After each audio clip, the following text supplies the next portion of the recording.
Hello, and welcome back to the Audible Finish, where we discuss the week gone by in the world of wrestling. I'm your host, Dimitri Kalos, and alongside me, as always, is my esteemed co-host, Thanasi. Welcome back, Thanasi. Salutations and peace. It's good to be on the show. In today's episode, we review The Rock's vicious assault of Cody Rhodes, which has reignited the serious question of if WWE is heading away from the PG era. We also discuss CM Punk's segment and announcement as special guest commentator for Seth Rollins and Drew McIntyre's WrestleMania match. Later on, we will revisit every WrestleMania match of The Rock and rank them all from a worst to best. If you are enjoying the podcast and have a moment, please like, share, and subscribe. And if there is a certain topic that interests you more than the other, please feel free to jump ahead to it using the timestamps in the description below. On that note, Thanasi, let's get into our weekly recap of the ongoing Roman Reigns, Cody Rhodes, Rock saga. And this week we had an interesting development where Roman and Cody both actually faced off and had a bit of a talking segment that I must say, it wasn't exactly what we wanted, was it? Not quite. It wasn't that big feel sort of confrontation, which is what I was hoping for, to be quite honest with you. It felt a little bit flat when they introduced, just to give you an idea, they introduced the lackeys of Roman Reigns in the bloodline, Solo and Jimmy. But then one of Cody's lackeys or supporting acts was the heavyweight champion of the world. I didn't think that was a really good look, personally. Yeah, for me, the look wasn't as much of a concern, uh, mainly because I feel like it got repaired on Raw.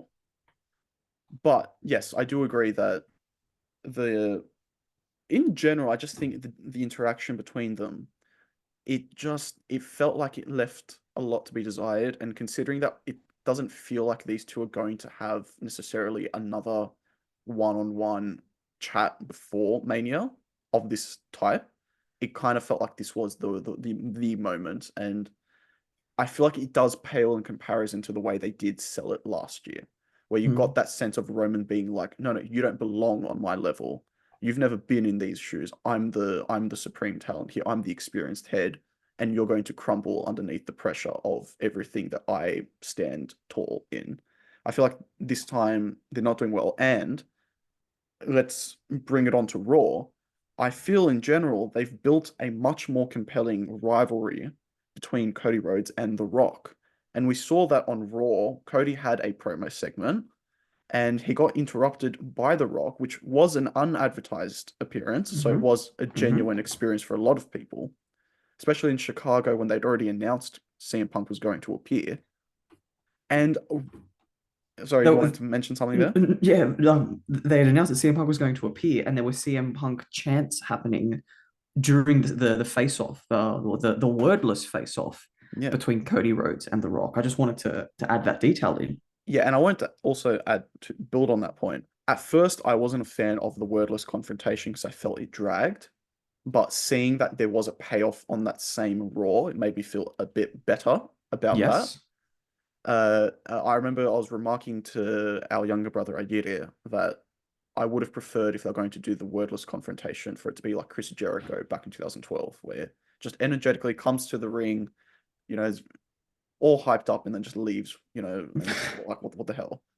But that led into what was the final moment of Raw, which we might as well get into, which was The Rock beating up Cody Rhodes and getting him bloody, Hmm. sort of telling him that he's going to put hard times on Cody Rhodes.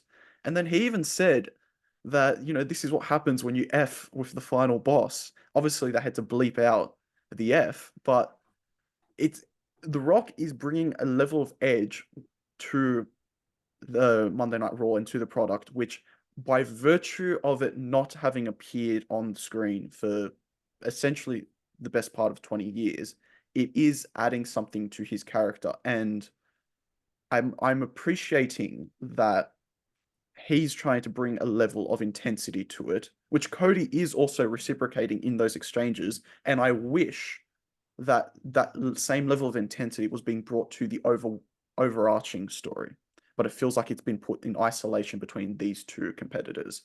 Uh, I really liked it, and a lot of people said it was a great ending to Raw. How did you feel about it all overall? I did like the ending to it. I've got a couple of thoughts, and I'll go through them in order. As far as the whisper in the ring, we didn't actually get a reveal of what it was that The Rock said, all right? All we got was a promise of, or actually, no, we got an allusion to a promise that The Rock can't keep, or something like that. And I think we recall that The Rock also whispered something to Cody many weeks ago, and we didn't actually find out what he said there either, did we? Um, I don't I don't recall specifics. I think that they alluded to it being something along the lines of, this is where, this is the match that matters, This is or what people want. this is the match people Yeah. want. So that's a bit of a retcon there. So I Oh hope yeah, here absolutely. we get a little bit of a good. I mean, I would actually like to, one of those what if histories, find out what they did intend for that to have meant back then. But that's just a bit of a side point. Like before we're going off on a tangent, Yeah. I will just make a point that um, that was one thing. So I hope we get a payoff to the story here, the intricacy. As far as the closing segment, you notice that there were a lot of bleepable dialogue, if I can call it that way, some unkosher, non-PG dialogue. Yes. And frankly, I like that Cody gets in on that action because it seemed to have been very siloed on The Rock. And that's where there were the reports of the double standard, that The Rock can use these swear words. That's not fair on us. This is referring to us, the rest of the roster. I would like for it to be more widely available. As you've mentioned, the value of it comes from the fact that it hasn't been allowed for so long. So if it were a weekly occurrence, there would be no meaning, or there'd be nothing special about dropping any explicit bombs. Of course, the F word was actually pretty strange. I think you and I both, when we watched it individually, we had to do a double take and rewind back to be quite sure that he did drop an F bomb. My comments on The Rock's performance, I think this segment right at the end of Raw was my favorite Rock segment in this run that he's done. So, same. It felt a little bit raw because you've noticed that not a lot of the lines during this was scripted. He kept repeating the same line, and you and I have both done improv before. When you don't have a lot, like when you're trying to fill up words, you end up repeating the same string of words over and over again. And he was just going, "Look at you now! Look at him now!" Right? Like he kept saying that on and on and Yeah, on yeah. as he was knocking the guy around. But the visuals were actually quite remarkable because it was out in the rain. You saw Cody getting beat up. You notice in the background, the mise en scène, the truck in the background had Stone Cold and it had John Cena on it. That was intentional, right? They're not current talent. So the fact that they put them there was purposeful for this segment to say that this is the caliber of talent that we're dealing with, that Cody Rhodes is being put on this level. The only thing missing would have been to have Roman's face on that truck as well. So I thought that was quite deliberate that they did that there. One thing where I'm cautious with is this. In Cody's promo before The Rock came out, you'll recall that he made references to being best man for Adam, a guy that he doesn't know, that he was going to go to the 50th birthday party of Hudson, whom he met at a wrestling show. And I want us to be very delicate in the year 2024 with the type of wrestling that we like, in not turning Cody Rhodes into John Cena 2.0. I want him to be Cody Rhodes 1.0 or American Nightmare 1.0. And what I mean by this is I don't want them to paint him as the clean cut red, white, and blue good guy, because he's got the red, white, and blue Americana, and that's all very symbolic, right? It's the continuation of the Hulk Hogan guy, the John Cena, not so much the Stone Cold, but he's like the next one in that phase. And I'm just very cautious about them doing that. The reason I bring that up is because he was busted open in the dying minutes of Raw. And when someone is intentionally busted open as part of the script these days on WWE television, it's usually the WWE employing this effect, which does work, where we really feel for the babyface in peril, right? That there's someone that's actually been busted open in an extremely vulnerable position, and we become quite emotionally invested. And they've tried that before, not always to success. Cena has copped that a lot. Like he was bloody and beaten when Edge beat him for his first world title at New Year's Revolution 2006, and it was also employed at WrestleMania 34 when Roman was busted open in the what we assume was the audible finish of Brock going over, and the visual that was seen is Roman having come up just that little bit short while he was bloody. So I'm just conscious of us taking it that quarter step too far on Cody Rhodes. I haven't turned on him yet, by no means. I'm still really keen for it. But I'm starting to think now over the horizon, perhaps jumping the gun a little bit on the assumption that Cody Rhodes is going to win and become the brand new babyface. That if they don't want to include a heel turn in the future, that they'll have to delicately manage the babyface world champion in Cody Rhodes. Those are my views on that. Well, I think the biggest way to fix that is not having be an overwhelming champion in the sense that don't give him a multitude of different reigns and don't have him hold it for too long. Yeah. I think we don't live in an era these days where long face champions works. So that I think that's what they've got to be mindful of is that with Cody Rhodes, it's always been about the chase. I think it's never been about the actual reign. So that's something that they can be mindful of. But I'm willing to see what WWE does with it. Oh, absolutely. Look, I'm going to give it like a really good shot. I mean, I've always thought that the quintessential babyface run is something like WrestleMania to SummerSlam, right? Something that we've seen a couple times actually with a few babyface wrestlers, and I do want it. I want it to have like a really a nice shot, but just manage it delicately. That's what I'm after. Well, let's move on to another star that is by no means of the John Cena ilk, and that is CM Punk. And he showed up on this week's Raw, which was in Chicago. And my God, look, we are obviously, I don't think it's a secret that we're big CM Punk fans, but I feel like there is something to be said that when he's on TV, it just becomes compelling television. And in this segment, everything about it I felt was great. The shade that he was throwing towards guys like Roman Reigns, Pat McAfee, Seth Rollins, The Rock, Drew McIntyre, sort of just it's like he's got a hit list and he's like, I'm gonna check them all off one at a time.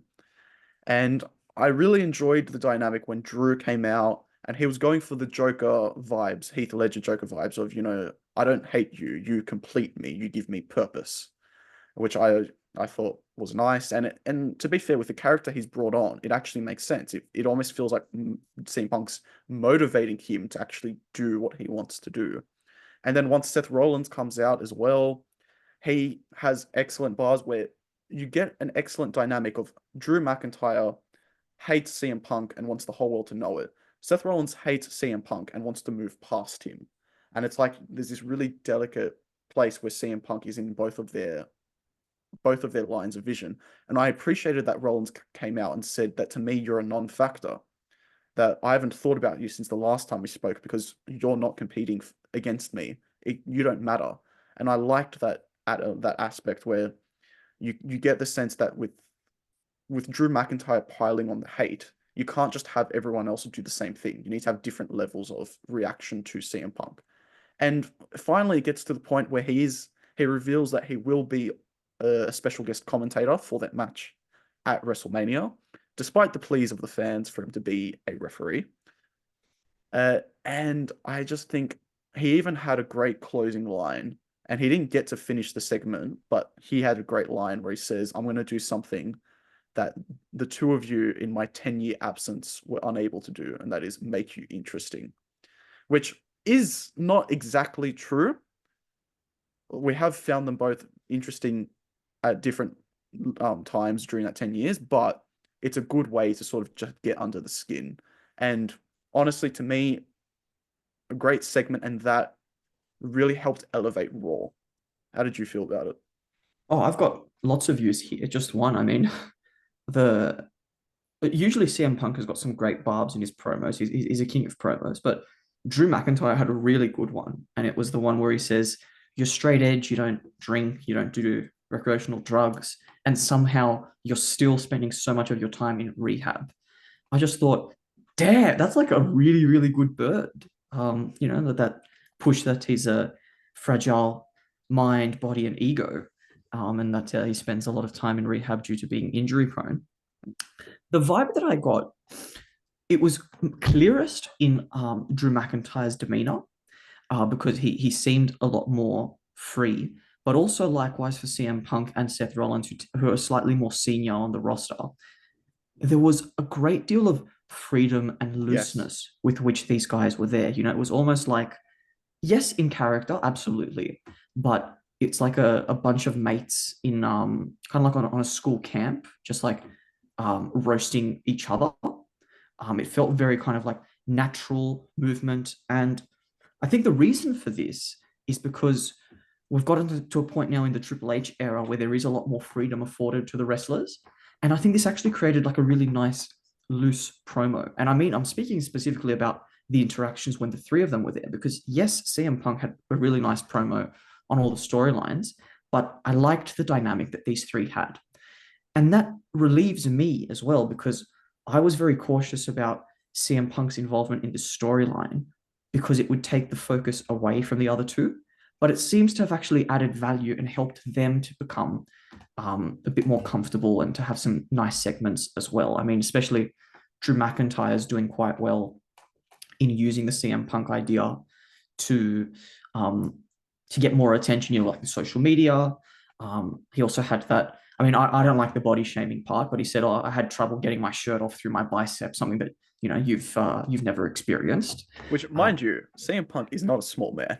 Not at all, but I mean, That he's made his reputation as, I'm not the bodybuilder guy. I'm the one that's trying to go against the bodybuilder look. and certainly in WWE, yeah, he doesn't fit the conventional mold that say Drew McIntyre does. That's right. What I wanted to add to your point is it feels like there is faith being shown in talent to actually Mm, speak their own way and say their own lines. And it's almost like something that in Vince, everything was so under the microscope.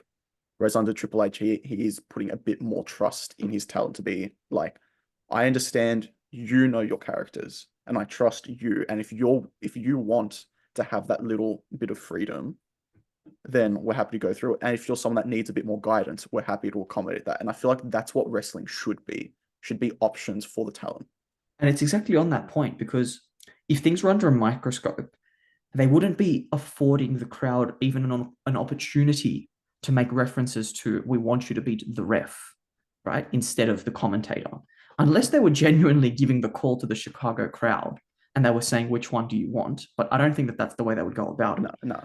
I think putting him on commentary is logically the right call, because A, the focus doesn't have to be on CM Punk being in the ring during the match, because people would be gravitating towards, looking at him as, the big wrestler. But also his talents as a performer, they lie in the spoken word, not in the hand on the mat, if I can express it that way. Yeah. Right? Like there's much more value to be had from CM Punk on commentary.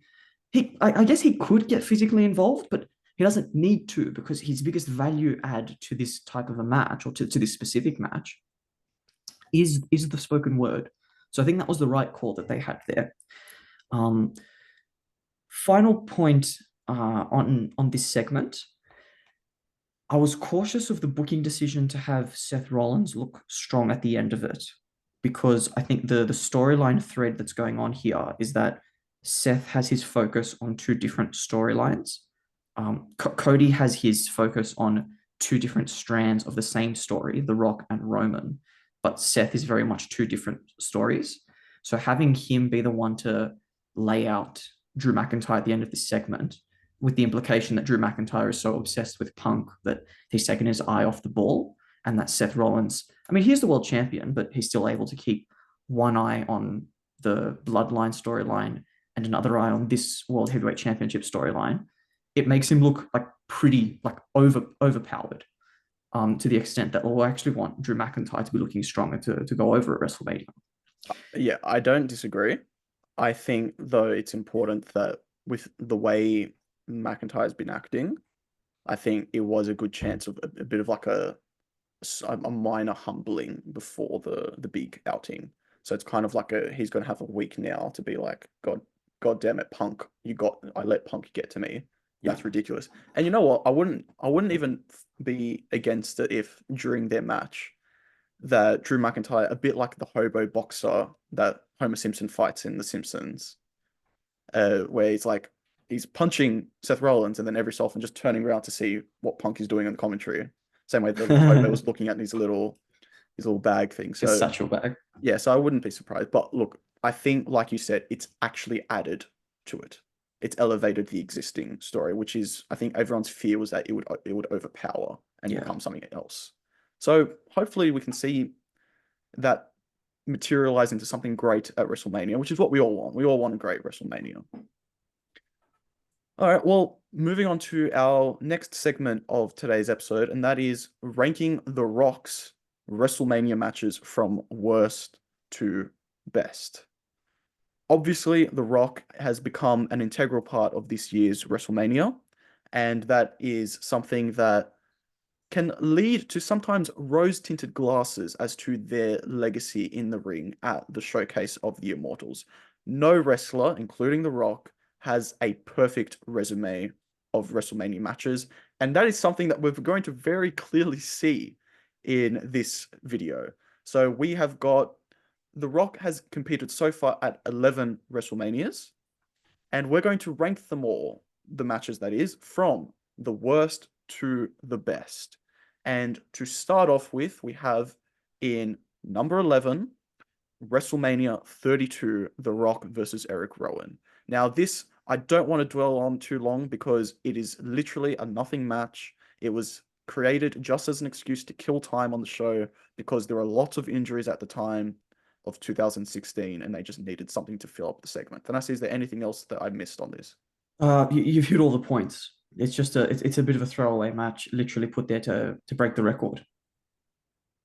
Nothing In else. in number 10, we have got a legitimate match, and that is WrestleMania 13, Rocky Maivia versus the Sultan, also known as Rikishi. And this was for the IC Championship. And I'm obviously someone that did not live the beginning era of Rocky Maivia, but I was shocked to actually see and hear properly the Rocky sucks chant during this match, intended as just a true just rebellion against this person that was getting pushed down their throats. And the thing that I see is watching this match back, the biggest takeaway I had is listening to the commentary was more entertaining than the in-ring action. So they had guys like the Honky Tonk Man, Jerry Lawler, Vince McMahon, and JR on commentary. And the things they were saying were more entertaining than everything that was going on in the ring. It's a very nothing match. And this was his first Mania match. He was only a rookie at the time, so he did get better. And that's evidenced by our number 9 spot, which Thanasi was a year later, and that was WrestleMania 14. Though, Let me walk you through this one. So this one was around Rock in Nation of Domination days, and it was actually quite it was at a turning point because he was in this match as the big heel with Ken Shamrock supposed to be going over to take the strap. And very specifically, there was a moment where, well, actually, a great deal of the match where Ken Shamrock was just massively OP. mm, And Farouk, the then leader of the nation, came out seemingly to help The Rock or Rocky Maivia, but then abandoned him. It was almost like a tease. And then Ken Shamrock continued to lay his ankle lock onto The Rock, onto the security guards, the refs, and he had made Rock tap, and The Rock did tap. The match was called, but then because of Ken Shamrock's unwillingness to break the lock, to unrelentlessly break the ankle lock, the decision was reversed. He was disqualified, and Rocky won the match and retained the strap by DQ. Um, Look, the reason we'd put it this low in the third last spot is because of this weird booking decision, right? It did kind of get the crowd to let loose a little bit before going into the main event matches, you know, like the semi-main and the main. But yeah, it was a bit of a weird booking call and a bit of a letdown, I would say, because the match was like 5 minutes long, bell to bell, but then the match continued for a lot longer, or the segment continued for a lot longer afterwards. But that's my view on that one. Did you have anything else to add before we go on to the fourth last? I just wanted to add that the only reason we agreed to put this above WrestleMania 13 is that the crowd is actually invested in what's going on. Mm. Otherwise, honestly, from a booking decision, this one makes way less sense than WrestleMania 13, which was a simple roll-up victory, gets away with it against a pretty big guy. Yeah. So let's go on to the spot in number 8, which is WrestleMania 20, and that match is Thanas. That would be The Rock and Mick Foley, Rock and Sock Connection, taking on Evolution, represented by the then Intercontinental Champion Randy Orton, Dave Batista, and Ric Flair. So this was actually, The Rock was really a supporting player in this storyline because it was Mick Foley had eliminated Randy Orton at the Royal Rumble. Then they decided to try to lay out Mick Foley as part of Randy Orton's heel Legend Killer gimmick, which eventually led to the hardcore match, the show-stealing hardcore match of Backlash 2004. I guess the reason we've got this quite low is because it was a bit of a showcase match. The Rock was well and truly in his Hollywood phase, and this would be his last match, I think, for something like 8 years. And he wouldn't even appear again at a WrestleMania weekend, I think, until WrestleMania 24, which would be 4 years after this, to induct his dad and his grandfather into Hall of Fame on the night before WrestleMania 24. So overall, this match, look, it was a handicap. So 2 on 3, not much there. One last comment just of interest is this was one of the rare circumstances where Ric Flair wore red gear on a night where his team was going over. Usually the tradition or the superstition was that Ric Flair would wear red when he was going to lose. So maybe it was like a last minute call, potentially, like he prepared red gear thinking that he was going to lose, but then the decision got changed. But overall, the people, or rather the person that looked strongest coming out of this was by no means The Rock. It was the IC champion, Randy Orton, who was very much leading his Evolution stablemates as Triple H was looking forward to the world title match. That would be our final comment on the 8th match. Do you want to take us on to number 7, Dimitri? Yes, indeed. And in number 7th, we've got The Rock versus John Cena at WrestleMania 29 for the WWE Championship. Now, we decided to put this above the first encounter, which we will discuss soon, very soon, mainly for the main reason that, firstly, the appeal of the match lost its luster, given that this was a repeat of the year before, which was advertised as once in a lifetime. The match really didn't feel like it had any heat to it like it did the previous year. The Rock actually gets injured early on into this match, which I think did affect his performance as well, which must be acknowledged as well. Other than that, look, they have a safe but otherwise bland kind of main event match, and they did have some spots where they tried to harken back to the year prior, so it's almost like, things haven't breathed as much. And this was a match that was the culmination of a 3-year arc to crown John Cena as the star of WWE. But the problem with that is he was already the star of WWE as of 2005. So you're spending 3 years of 2011, 12, 13 to say, oh, Cena is the guy, when he already was the guy well before that. And I feel like you put a guy like CM Punk in that exact same spot, and you've legitimately created the star of the next generation. Obviously, he did manage to do it on his own anyway, but the point is he's an example. You could have utilized The Rock a lot better, and I feel like this didn't have the same energy to it as the previous match they have. And in general, it's kind of just a there match. It's not bad, but there's nothing really exciting about it. Is there anything I missed on this? Couldn't agree with you more. Maybe we can continue on to. Are we up to number 6 now? We're up to number 6, and we decided to put Rock Cena number 1 at number 6. And Fancy, you want to take us through a little bit on this choice? See, I was actually following. I was in my mid-teens around this point, early to mid-teens, and I was following the build to this match quite closely because the way that The Rock was portrayed, and you might remember this well, you might not remember this well, Dimitri, but he was really portrayed as the smart marks guy here, right? They were actually making calls that he was cutting promos on Cena saying, you go into your hometown of Boston, Massachusetts, and they boo you, which is so uncommon in wrestling. Like the hometown guys and hometown women are like massive favorites. And The Rock was specifically calling out that the fans of Boston had turned on Cena as well. So this portrayal is, and mind you, this was a long build, right? We're talking like a year's build. They shook on it the night after WrestleMania 27 and then wrestled at WrestleMania 28. So the build to this was really strong and hyped up quite a lot. The drawback was that they main evented WrestleMania 28 when you had a red hot CM Punk at WrestleMania 28 defending the WWE Championship. You also had the the World Heavyweight Championship then as well. I mean, it wasn't as good of a match, but you had Daniel Bryan walking into that Mania as the champion. When can we ever say that we had these two indie guys, these Ring of Honor stalwarts, walking into a Mania as world champion at the same time?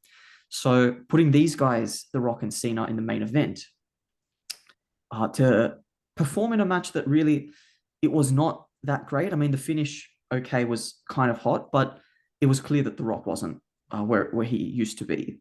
And I mean, he was still a part-timer and he got the main event victory, essentially unheard of prior to this having happened. So I guess this really does belong in the middle of the pack. It's better than the previous one because it was the first and it was billed as the first ever, right? When we had the rematch the year after, it just felt like another kind of drop, diminishing marginal returns. So hence why I think we've decided that the right call to make is to put 28, that slight spot ahead of WrestleMania 29. Is there anything else to add? Nothing else to add. Just wanted to mention as well that the best match of the card, WrestleMania 28, was Triple H and The Undertaker. And in hindsight, that's maybe a match that deserves a main event spot as well. More so than John Cena and The Rock. Let's move on to our fifth spot, and that is The Rock versus Triple H versus Mick Foley versus Big Show at WrestleMania 16. McMahon in every corner. Nancy, do you want to walk the viewers through our rationale for putting this in number 5? Certainly so. So you'll see with the next three, actually the next five, all of the next top five, we're going to have the late or the height of the Attitude Era, followed by the early Ruthless Aggression Era, which was very much the peak of The Rock. We've put the Fatal Four-Way, The Rock versus Triple H versus Mick Foley versus The Big Show for the World Championship in at number 5, because I would actually argue that this match in and of itself was not bad, right? It wasn't one of those cases of it's an elimination match with someone getting eliminated within 2 minutes, and then very quickly we jump to like a one-on-one match thereafter. The Rock's performance was quite good. There was story here, right? Especially coming through from Triple H mostly, where he was trying to convince at various points people to ally with him to get eliminations. The drawbacks that come from this are that this was very overbooked. The easiest way to have gone about this match, really, in hindsight, would have been The Rock versus Triple H in the main event and The Rock going over. The Rock obviously was not a master politician like Triple H was in the year 2000. So he got his rub at the following Backlash because that's when Stone Cold was able to return and help him to win the World Championship. And you'll recall the reason that there was so much of an overbook is because Triple H and Mick Foley had stolen the show at that year's Royal Rumble and that year's No Way Out. And also the Big Show was in that spot with The Rock at the Royal Rumble, where The Rock hit that, it's kind of like a Hurricane Rana to get the Big Show eliminated, but his own feet touched the floor before the Big Show's did. So it was a bit convoluted here at the most overbooked WrestleMania anyway. And yeah, I would say that it was a good match or an okay match, but just the booking was really, really all over the place. And they even had The Rock close out the show for the babyface pop in spite of the fact that he lost. So 5th place above all these other ones that were really, they described as like lukewarm to bad matches. And this one was the worst of the, shall we say, the good matches, if I can describe it that way. Any disagreements there, or do you reckon I'm consistent with our opinion, Dimitri? No, that you've said it exactly as I would have. So I'm happy to move on to our fourth spot. And for me, this is the beginning of Rock matches that legitimately stand the test of time as something historic or something great. And that is The Rock versus Stone Cold for the WWF Championship at WrestleMania 15. The very first encounter between these two at WrestleMania. And watching this back, the thing that really struck me is that it feels like a perfect match of two halves in the sense that the first half is it's just a brawl. It's just a great brawl. Obviously, this had a no disqualification stipulation, and it's literally just them battling it out on the outside of the ring, in the crowds, going towards the announce table, and it's just really exciting and really intense. And that's the things you feel that intensity. And given that this was the first of their Mania matches, sometimes we neglect to remember that it was a great feud and great rivalry even from the start. And then you get to the second half of the match, and it's just a nice sort of back and forth encounter in the middle of the ring. There are some good near falls as well, and there's some carnage as well in the sense that this match has four referees take part in it, including the final special guest referee in Mankind. So it feels like there's so much chaos going behind this, but it's all for the grand prize of the WWF Championship, then known obviously as the WWF Championship. And I just think that it doesn't stand above its successors in this rivalry. And there's another match, obviously, we're going to get to that stands above it, but I still think it's a very good match, and it's a true worthy contender for our number four spot. Is there anything else you wanted to add, Thanasu? Look, I'd say that there's a good reason that this one is the lowest of the Rock and Stone Cold Steve Austin trilogy, and it's mostly because a lot of the main event was dedicated towards before filler and after the match filler as well.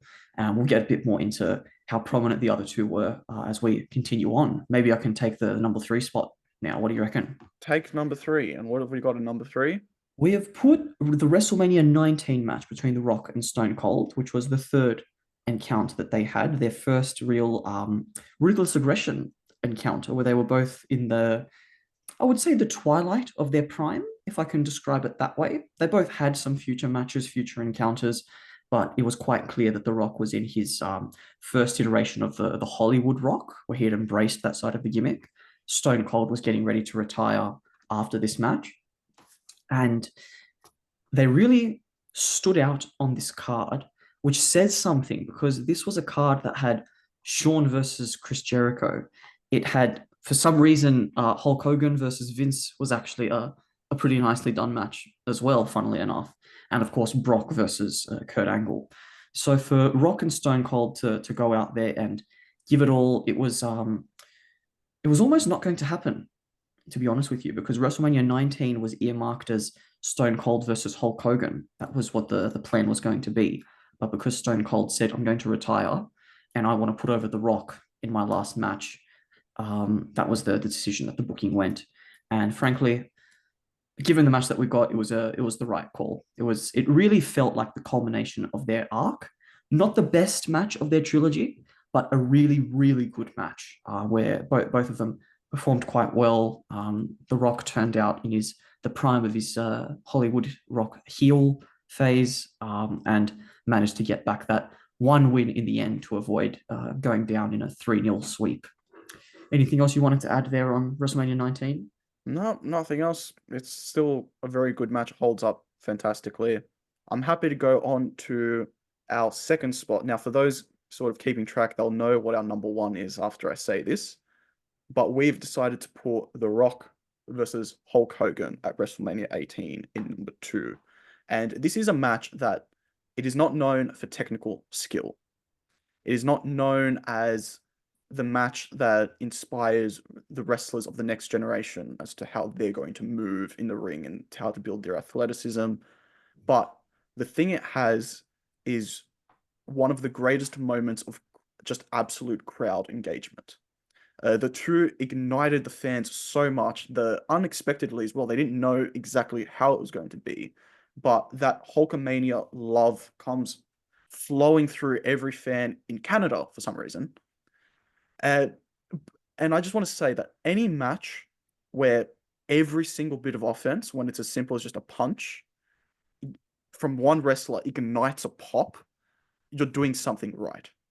So I just want to say it's probably, and also I want to mention, I might be wrong, but I feel like this is probably the only time the WWE star of one generation versus the star of another generation match actually felt like it worked. Like it felt like it delivered what it was supposed to do and that it was fine. And I feel like they actually tried to recreate this in years prior with The Rock and John Cena. And in terms of engagement, yes, but like I feel like those matches, no one really wants to go back and watch them now. Whereas people do go back to watch Hogan versus The Rock. Is there anything I missed? Look, I mean, the only point that I'll add is that you remember how Edge says that he was at WrestleMania 6 and had his heart broken when Ultimate Warrior defeated Hulk in Canada? Well, Edge was on the card when Hulk came back and had a show-stealing match. He still lost against The Rock, but he got to see that as a grown man and on the same night that he won the shampoo commercial match. So that's all I'll add on to that one. And Thanasi, that takes us to our number one spot. And was it ever in doubt? Rock Austin at WrestleMania 17. Take us away. Well, the main event of the best WrestleMania of all time. How could we have put anything else? I know you and I have got many fond memories of watching this match and the whole card. But if I can just reflect a little bit in with without the nostalgia and looking at this objectively, I watched this match again this year.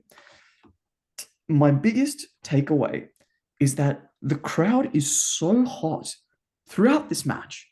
And when you're doing 4 hour pay-per-views, you have to time it properly. You have to sequence things properly to make sure that the crowd is not too tired by the time the main event comes around so that they can enjoy it properly. And boy, oh boy, either the sequencing was fantastic or this match was just so undeniably amazing that you had 2 stars. And this was peak attitude era, right? So you had these two were not in the twilight of their careers, but well in their prime. In fact, at the heights, I would say, of their popularity. And putting them in the same ring was just simply undeniable. Like you had lightning in a bottle here. The booking decision, I think there's question marks on if it was the right call, or rather, if it led to the right direction thereafter, because it had Stone Cold essentially turning heel, making a deal with the devil. But it certainly was a mix-up from their previous encounter at WrestleMania 15, which is a lot more standard stock, right? Babyface wins and has a long celebration. The WrestleMania 15 was a celebration with Earl Hebner with a beer, and this one was a celebration with Vince McMahon and a beer. Um, but I their think it, performance was, I yes, go think on, it sorry. says something about the strength of the match that almost no one ever really brings it up. Everyone knows it. And it's like when they actually talk about the match, it's like, oh yeah, and that's how it ends. But like it doesn't ruin any of the allure or the mystique behind it.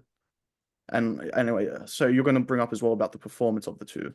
The performance, I would say, because the Attitude Era stars, the big ones, The Rock and Stone Cold, and in fact, even the other franchise players like Cena and Hogan, these are the guys that know how to sports entertain, and they're not known for professionally wrestling. What do I mean by that? This wasn't by no means a technical masterpiece, but the crowd was on their feet because these guys knew how to get the attention of the crowd, how to captivate them. You had these incessant chair shots to The Rock to eventually keep him down. You had the revolution here of the multiple finishes, kick out spots in the match, right? You had the weapons galore, Vince coming out, interference. There was a lot in there, but not overbooked, right? And that was it's a very delicate balance to achieve, and they got it right. They actually managed to achieve the lightning in the bottle there. So I would 100% think that you and I are in agreement with putting this at the number one spot. And hopefully, a lot of our viewers think that it's a worthy number one spot candidate. Do you have anything else to add on how this match went? I just want to add that these two, to me, it's still the defining main event of WrestleManias. And I think I'm not I'm not gonna say it will be like that forever, but it's gonna take a hell of a match to displace it. And I just wanted to quickly wrap it up and say, since we're doing this before WrestleMania 40, let's do a prediction of where we think The Rock's match at WrestleMania 40 will place in our list on this. Because I've been thinking, I genuinely think we're going to get a good tag team match. I don't think it will be on the levels of WrestleMania 17 for The Rock, but I can certainly see it going as high as, say, WrestleMania 16 on our list, saying in between fifth and sixth spot, where we've got WrestleMania 16, WrestleMania 28, The Rock Cena. So I feel like we're going to see a good Rock match for the first time since the 2000s, really, the early 2000s.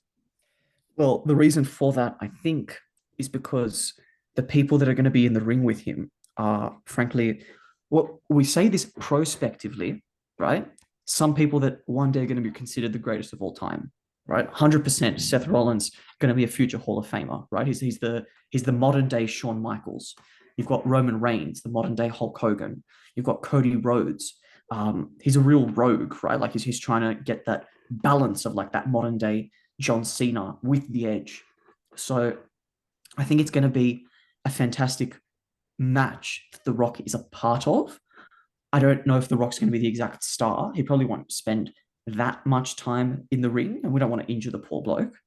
But look, keen for it. And I think your assessment is 100% correct that it is probably going to outdo the two John Cena matches, both one and two, and probably going to be in around there with the fatal four way from WrestleMania 2000.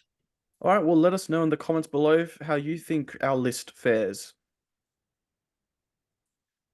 Well, Thanasi, that brings us to the end of this week's edition of the Audible Finish. Next week, we've got finally the go home week, really, of WrestleMania 40. We're going to be giving our predictions. We may even react to our predictions of what the match card was going to look like, which we did back a couple months ago. So there's plenty to look forward to in reflecting and looking to the future with WrestleMania 40. I'm very excited. I know you are, Thanasi. Let's get into it next week. Make sure to tune in. Thanasi, great to have your company as always. Thanks for having me. I'm keen for next week's go home show. And thank you to everyone for tuning in. Until next time, we hope everything you do is just too sweet.